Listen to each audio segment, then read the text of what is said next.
Hey everybody, this is Tony, back again with another deck video. This time this is a little bit more than a deck. I'm going to go over my Rimuru Husbando deck and the supplies for it. Didn't do too well at our big Waifu event back in December, but I did win a smaller Waifu event with it a few weeks ago. So, do a little bit of the supplies first. This is a custom mat that I had made by one of our local regulars.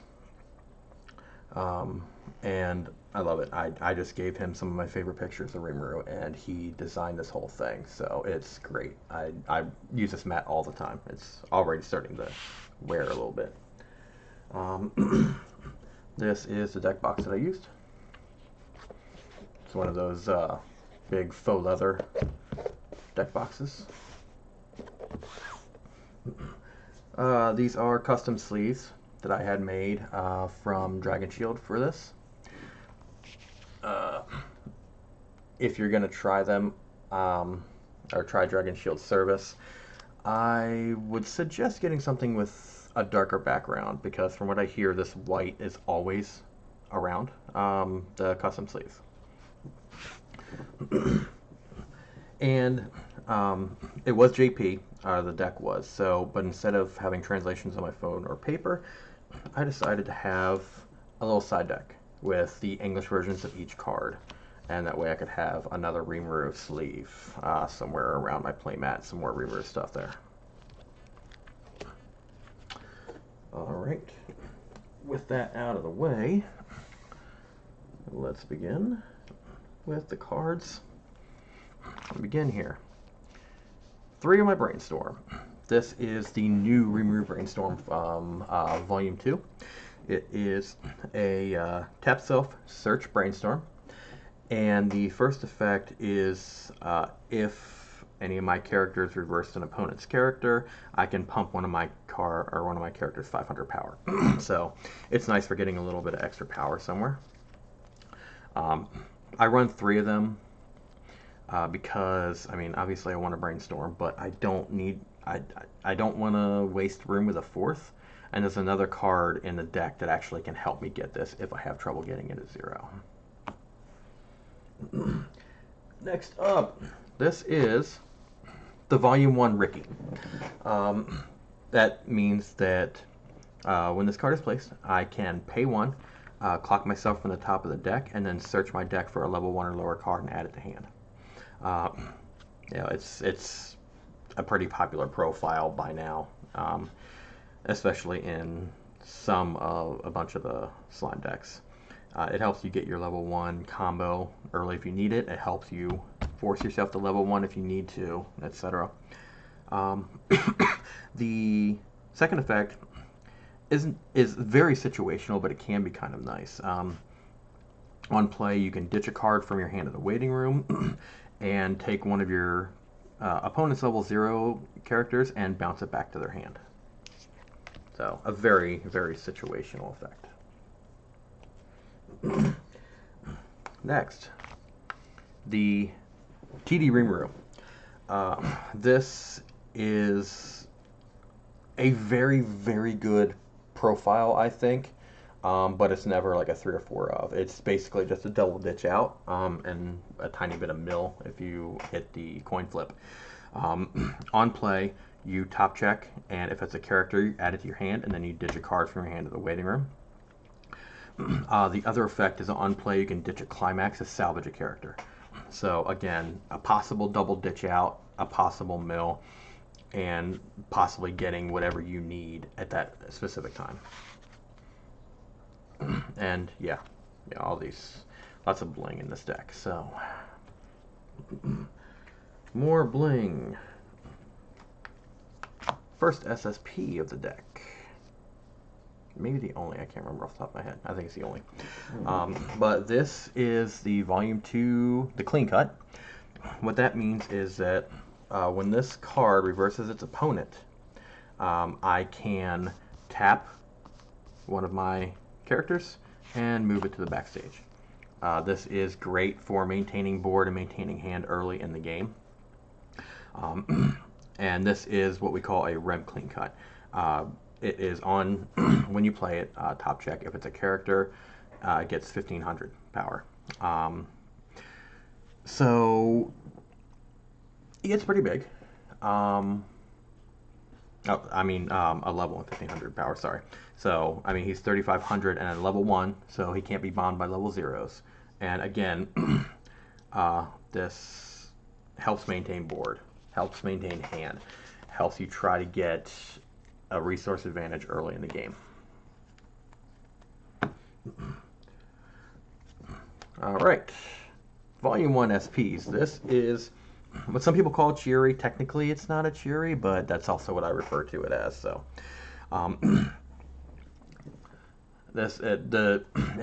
when this card goes to Waiting Room, you can ditch a card, look at the top 4 cards of your deck, and and add a level 1 or higher card from among them. It's a popular card as like a 1 or 2 of in a lot of slime decks. It gives you both a ditch out option. It also can help you find events. There's a couple events that people like to run in slime, the Milim event and the Mask event very specifically. Again, it's not usually going to be a 3 or 4 of.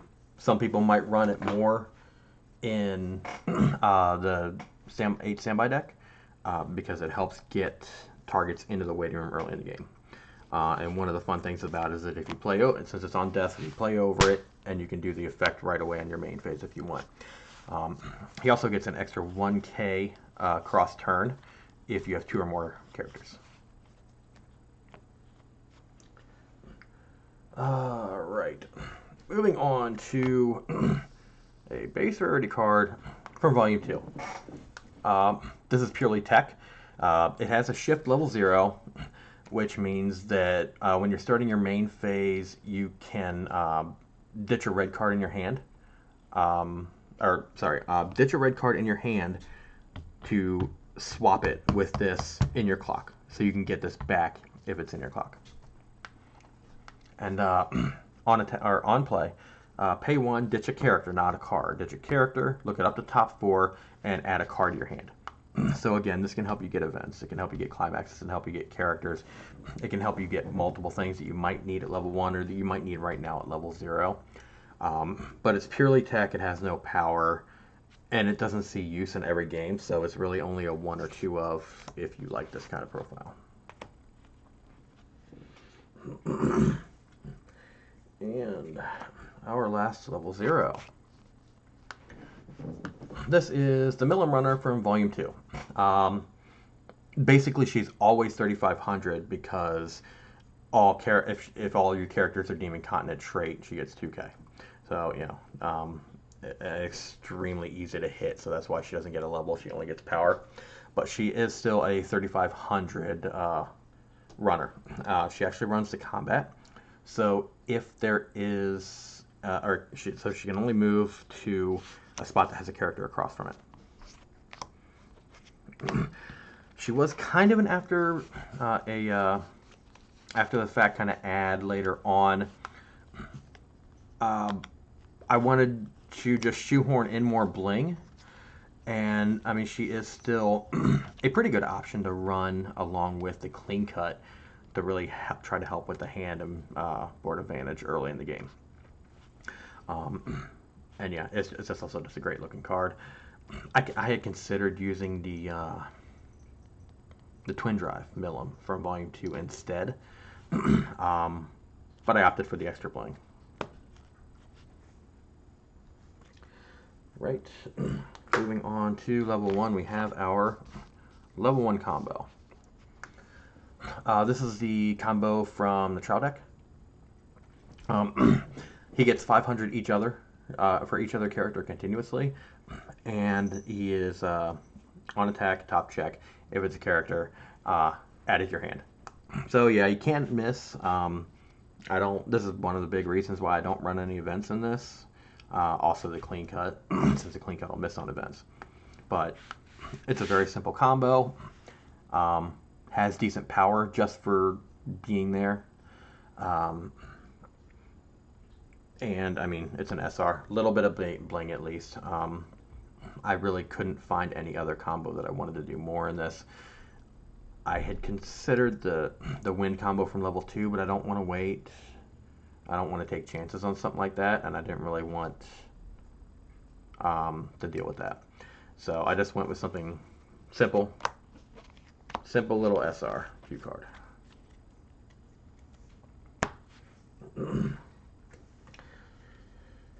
And this is his wind climax. So we do have SRs on his climax as well. Next, level 1. Very popular card in Slime. This card, during your main phase, you tap it and you can give it a marker from the waiting room. Or if it already has a marker, you tap it, you can send that marker to your stock. Or you can pay 2 and tap it to heal. In a lot of these slime decks that it's played in, it's a very powerful profile because you're getting an extra half stock every single turn. So 2 turns, 7 stock. And if you're doing well enough and you're generating enough stock, I mean, I actually find myself healing with this fairly regularly. And it really annoys people if I, like, in other decks, put down early play Shizu, early play Shion, early play Shizu, and I have 5 or 6 stock left over, I heal again. I heal 4 times in 1 turn at level 2. And obviously can't really do that in this deck because it's all Rimuru, but, Oh, speaking of all Rimuru, the reason this is allowed, we have a rule that allows one card that is not the Waifu or Husbando, and up to 4 of that card. And so it's mainly to help older or underpowered decks, but it gave me a chance to add some extra bling to this and maybe a little extra hitting power.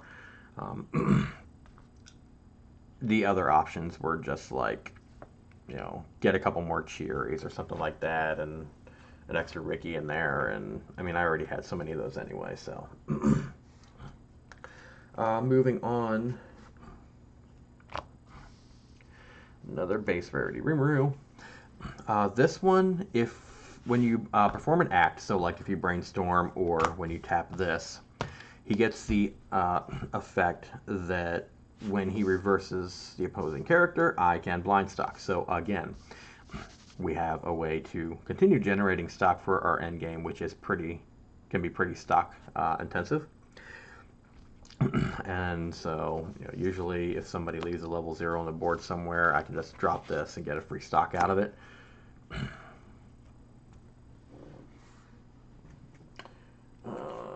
And at last, level 1. This is mostly a tech card. I mean, it's 4,500, so he can swing for some damage. He's yellow, which helps me yellow fix for the level 1 combo. And he has the one of the new anti-memory effects, where on play both players, either one has more than 4 cards in memory. You ditch down to 4 cards in your memory, and so if somebody's built up like 8 or 9 memory or something, I can play this. They'll lose all but 4. And the other one, on play, I can ditch a card to play a level 0 from my waiting room straight to the stage. So if I'm having issues, getting stuff out, or if I'm having some hand issues, got a bunch of level 3s in my hand or something else, something like that, or climaxes or something, this becomes both a ditch out and helps me get, a card to attack with. I can throw out a Millum, I can throw out my Brainstormer, I can throw out the Clean Cut or something like that. And so it's mostly, like I said, it's mostly tech, and sometimes an oh crap button. And it's a cute card, so. Only run 2 of that because, again, it isn't even used every match. Okay, what is next? We got this. We're into level 2. This is the only type of assist that I really run in the deck. It's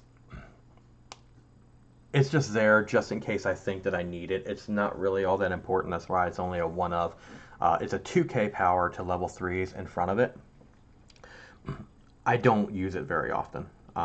So, you know, it's a little red fix and a little extra bump if I need it. The second effect has no point in this deck because it's a pay 2, ditch 1, tap this to grab set 1 or set 2 Benimarus to play them in the stage from the waiting room. And so again, this is a 1 of, it's a just in case option. Moving on to the second and last level 2. This, I may swap it out. I mean, it's a red fix. I've never actually used it in any of the decks that I've tried it in. On play, pay 1,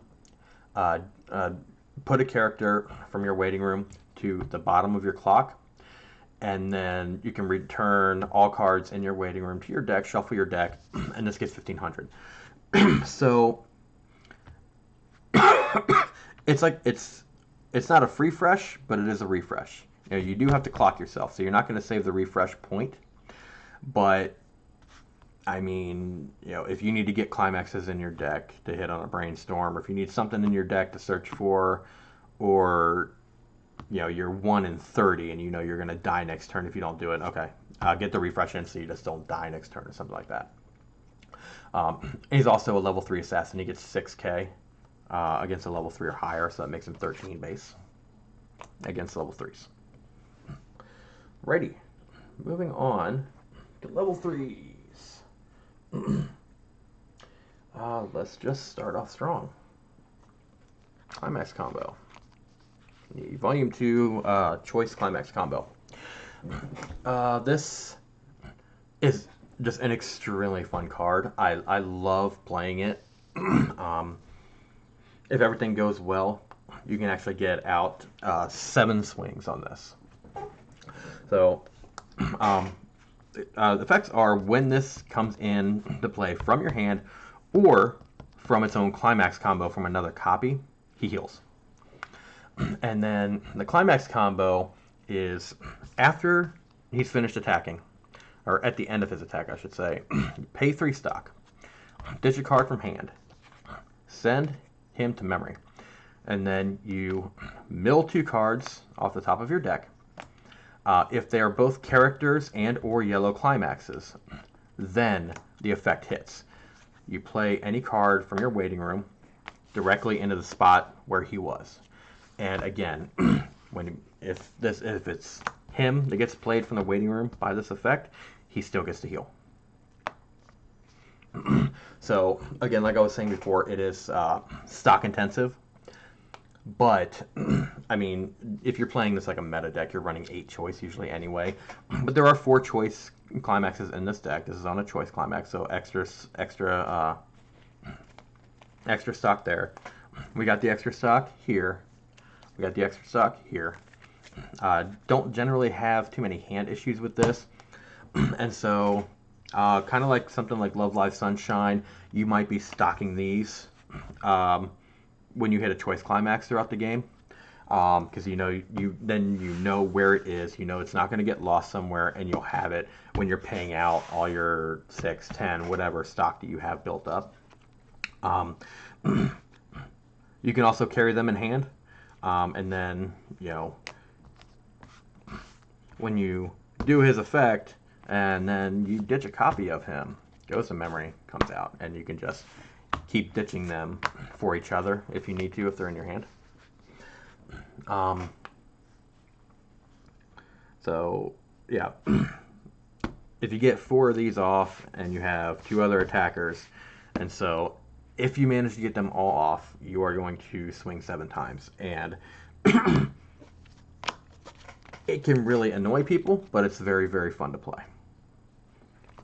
Oh, where did your climax go? There's is the triple R of his climax. So very Rimuru.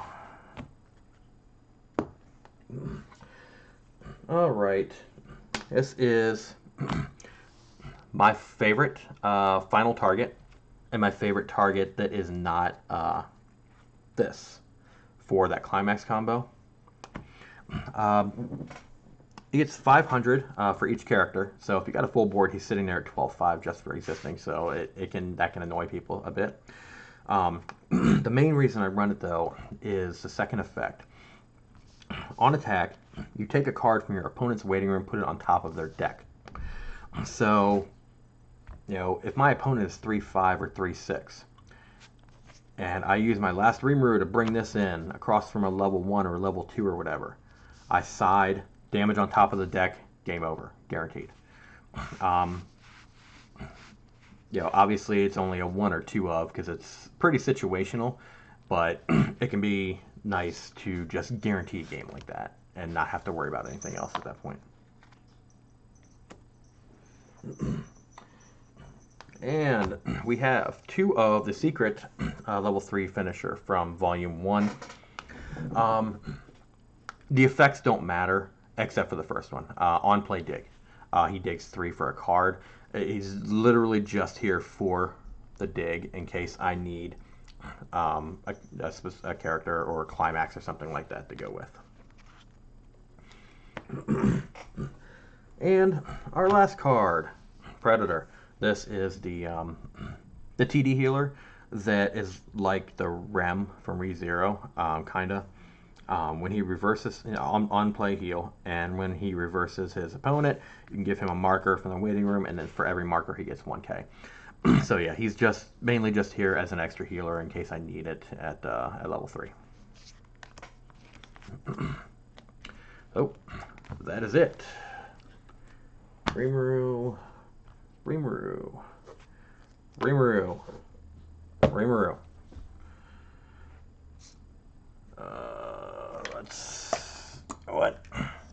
I'll throw in a little bit of extra Rimuru because this was my primary part of my shrine for both of the Waifu events. So it's a really fun deck, and it manages to get off with quite a few meta type cards and effects. The biggest weakness is really only, I think, the level 1 combo, since it can miss. But generally on first deck, it's probably not going to miss. Or if you play 3 of them down, you might miss, like once or something like that. I don't usually have an issue with it missing all that much. And with the potion generator Rimuru in the background or in the back row and the blind stalker, it just sits there generating stock. And since you're not early playing healers, you're not really blowing any stock in the game.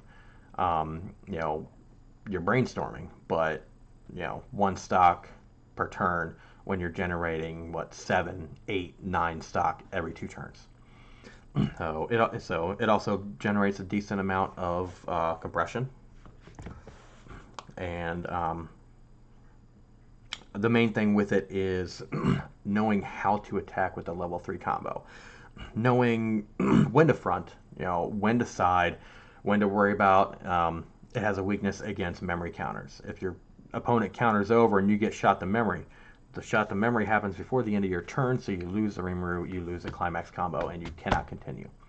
So, that's the main thing with this deck, is just, as far as knowing your opponent's deck is concerned, know what kind of counters they have, know if they have tap counters or stuff like that. So, okay, that's it. As usual, I will put a link to my Encore decks deck list for this. And so leave me any comments or suggestions or anything, and I will see you next time.